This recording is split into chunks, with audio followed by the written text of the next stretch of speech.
My name is Lori Menning. I'm the ELL bilingual teacher in the school district of New London, Wisconsin, which is a rural district about 45 minutes from Green Bay, Wisconsin. My students participated in Holocaust inquiry studies. This all came about because I participated in the Holocaust Educators Network seminar in New York City in the summer of 2010. When I came back, I applied for a mini grant, and I wanted my students to really be able to take the Holocaust studies to the next level and do things that they were truly interested and connected to. So we decided to do a Holocaust Inquiries Part 1 project, and then the second year, I was able to get funding from the University of Wisconsin-Oshkosh to do a parent project, and that became Holocaust Inquiry Part 2, where we involved students and parents in the Holocaust studies and how they could become change agents together and influence the community. So I look forward to sharing all of the artifacts that we have created over the last 2 years as the students created their own inquiry projects to further study the Holocaust. For our Holocaust Inquiry Part 1 project, we decided to participate in the National Adopt a Survivor program. We adopted local Holocaust survivor Henry Goldie, who was from Appleton, Wisconsin, and this is his first of many visits to New London High School to meet with us and share his story. Since Henry Goldie is the author of the book Rag Dolls, we decided that as we worked with him throughout the school year, we would learn a little bit about his experience writing a book. During this time, we learned that his story was never told in a print, so we decided to write a biography of Mr. Goldie, which was a year-long task. At the end of the year, after many interviews and meetings with Mr. Goldie, we are proud to present this final published copy of the book we titled Henry Goldie, a Holocaust Survivor, written by the bilingual students of New London High School. My students' inquiry project, Becoming Change Agents, was definitely validated when he shared with us that his young granddaughter in California will hear his story and read it in this print. After our work was complete in the classroom and my students published the biography of Henry Goldie, we decided to share our work outside of the classroom. In the top left-hand picture, you'll see Mr. Henry Goldie with my students at the New London Community Library. During this evening event, Mr. Goldie shared his stories and my students highlighted their year-long journey.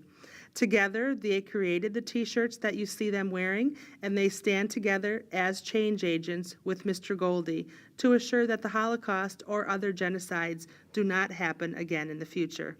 This event was highly attended, and we are very proud of the response. Then, to wrap up our studies, we took a joint trip to Milwaukee, Wisconsin. On the left-hand side, you'll see the picture of us at the Jewish Heritage Museum. On the right-hand side, you'll see a picture of us outside the synagogue where we toured and listened to Holocaust speakers. We had a successful first year of our Holocaust Inquiry Project, Part 1, and I am very proud of the work that my students have done. Here you'll see a picture of my students in our school district of New London Bulldog Bulletin as they highlighted the work that we did.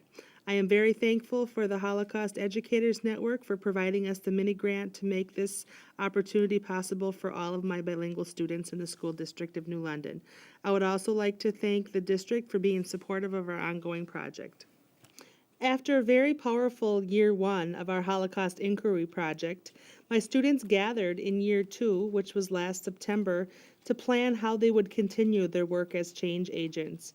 Here you see students collaborating in the classroom, trying to decide how they would continue their studies and continue to be change agents in our classroom, in the school, and beyond. This is the Holocaust Inquiry scroll that my students made. All of their names are written on top here, the New London High School bilingual students. Each of the students was given a piece of canvas. And to stick with the time, it's tea-dyed, which one of our volunteers did. And the students had to either write or draw what the Holocaust meant to them and how it influenced them to be change agents. As you can tell, our scroll was a wonderful idea for the students because it turned out to be over 20 feet long. And this scroll was hung up not only in our school but in our community, and we took it on field trips to share with other states as we continued to explore the Holocaust. During year 2, My students decided to individually focus on how the Holocaust has impacted them and caused them to become change agents. The final product is this scroll, which is over 20 feet, that started being displayed in our school, then in our community library, and then it was taken to the local Holocaust museums and trips that we participated in.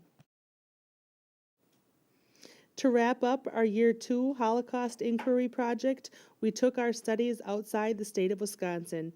In the top picture, you'll see the students at the Holocaust Museum in Skokie, Illinois. We are wearing t-shirts that we again created for this project as the students are together as change agents. On the bottom picture, you'll see us back in the classroom, sharing what we learned with others. The students are proudly wearing a t-shirt that was given to us from the museum in support of our continued studies. We would like to thank the University of Wisconsin-Oshkosh for supporting this year's project. As I reflect on our 2 years of Holocaust inquiry studies, I am very excited for what the future may bring.